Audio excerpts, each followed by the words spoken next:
Cinnamon role তো আপনারা অনেকেই খেয়েছেন, কিন্তু এরকম চকলেট সিনেমান রোল খেয়েছেন কি? যদি না খেয়ে থাকেন তাহলে আজকের রেসিপি সম্পূর্ণ আপনাদের জন্য। বাই দ্য ওয়ে, আমি আপনাদের Trisha and welcome to my channel Trisha tasty ট্রিটে। আর আজকে আমি বানাচ্ছি চকলেট সিনেমান রোল। তাহলে চলুন শুরু করা যাক। এই চকলেট সিনেমান রোল বানানোর জন্য আমি একটা বাটিতে 1 কাপ উষ্ণ গরম দুধ দিয়ে দেব। এবার এই দুধের মধ্যে দিচ্ছি 1/4 কাপ মতো গুঁড়ো চিনি, 2 থেকে 3 চামচ বাটার, আর দেবো 1.5 চামচ মতো ড্রাই ইস্ট দিয়ে এইগুলো সব কিছুকে আমি খুব ভালো করে মিশিয়ে 10 মিনিটের জন্য এটাকে রেস্টে দেবো। 10 মিনিট হয়ে গেছে। এবার এর মধ্যে আমি 1.5 কাপ মতো ময়দা দিয়ে দিচ্ছি, দেবো 1/4 কাপ মতো কোকো পাউডার, স্বাদ মতো নুন, আর 1/2 চামচ মতো বেকিং পাউডার দিয়ে ভালো করে মিশিয়ে নেব। মিশিয়ে যেভাবে ঠিক আমরা ময়দা মাখি সেম প্রসেসে আমরা এটাকে মেখে নেব। মেখে নেওয়ার পর 1 ঘন্টার জন্য এটাকে আমরা রেস্টে দেবো। আর রেস্টে দেওয়ার আগে এর ওপরে আমি একটু তেল মাখিয়ে নিচ্ছি যাতে ময়দাটার ওপরটা শক্ত না হয়ে যায়। চলুন ততক্ষণের জন্য আমরা চকলেট সিনামন বাটারটা বানিয়ে নিই।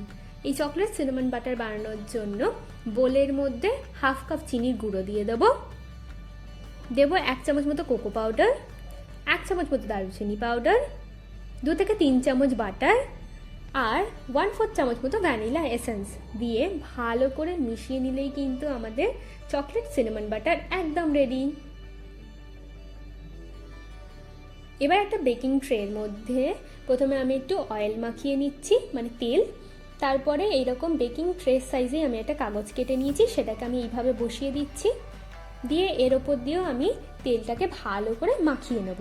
নিয়ে এই বেকিং ট্রেটা আমরা এবার সাইডে সরিয়ে রাখবো।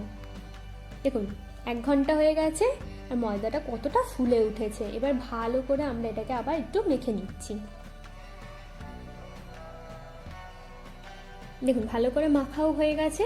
এবার ঠিক বেলন চাকি দিয়ে আমি যেভাবে রুটি বেলে ঠিক সেইভাবেই আমরা এটাকে বেলে নেব, কিন্তু রুটির মতো পাতলা হবে না, একটু মোটাই হবে।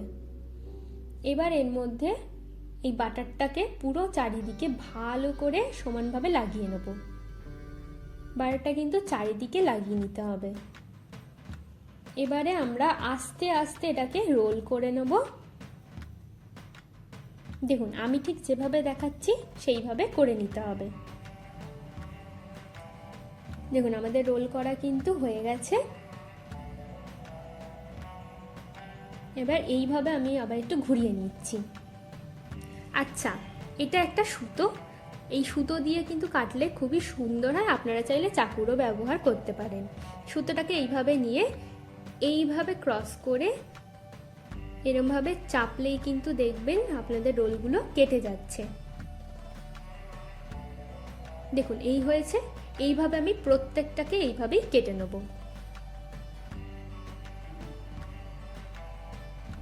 এবার আমাদের প্রত্যেকটা কাটা হয়ে গেছে। এবার বেকিং ট্রের মধ্যে আমি এই রোলগুলোকে সুন্দর করে সাজিয়ে নেব। এখনই কিন্তু দেখতে এটা খুবই সুন্দর লাগছে। এবার এটাকে 10 মিনিটের জন্য আবার রেস্টে দেবো। দেখুন 10 মিনিট হয়ে গেছে আর এগুলো আরও ফুলে উঠেছে। এবার মাইক্রোওভেনে 180 ডিগ্রি সেলসিয়াসে 20 মিনিট মতো এটা হতে দেবো। ততক্ষণ আমরা চকলেট সস বানাবো। তার জন্য প্যানের মধ্যে 1/2 কাপ গরুর দুধ নিয়ে নিচ্ছি, নেব 1/2 কাপ মতো ডার্ক চকলেট, 1 কাপ মতো ফ্রেশ ক্রিম দিয়ে দিচ্ছি। এবার এতে 1/2 কাপ মতো কনডেন্স মিল্ক দিয়ে দেবো, দিয়ে ভালো করে মিশিয়ে নিতে হবে। যতক্ষণ না ডার্ক চকলেটটা গলে যাচ্ছে ততক্ষণ কিন্তু আমাদের এটাকে মেশাতেই থাকতে হবে। মোটামুটিভাবে মিশে গেছে। এবার আমি এর মধ্যে 3 থেকে 4 চামচ চিনির গুঁড়ো আর 2 চামচ মতো কোকো পাউডার দিয়ে ভালো করে মিশিয়ে নেব। আচ্ছা, আমি এর মধ্যে 2 চামচ বাটার দিয়ে দিচ্ছি, দিয়ে ভালো করে মিশিয়ে নিচ্ছি।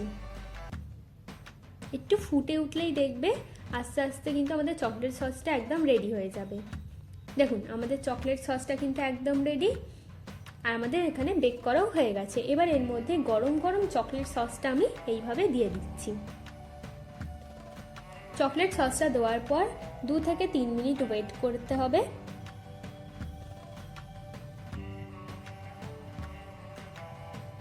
এবার আমি ওপর দিয়ে একটু চিনির গুঁড়ো দিচ্ছি, আপনারা চাইলে না দিতেও পারেন, কোনো অসুবিধা নেই।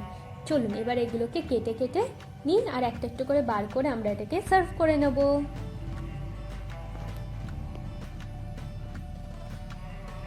চলুন এবার এটাকে সার্ভ করা যাক। আমার ভিডিওটি যদি আপনাদের ভালো লেগে থাকে তাহলে প্লিজ একটি লাইক করবেন, প্রচুর প্রচুর শেয়ার করবেন, আর এরকম আরও ভিডিও পেতে আমার চ্যানেলটিকে সাবস্ক্রাইব করবেন। নমস্কার।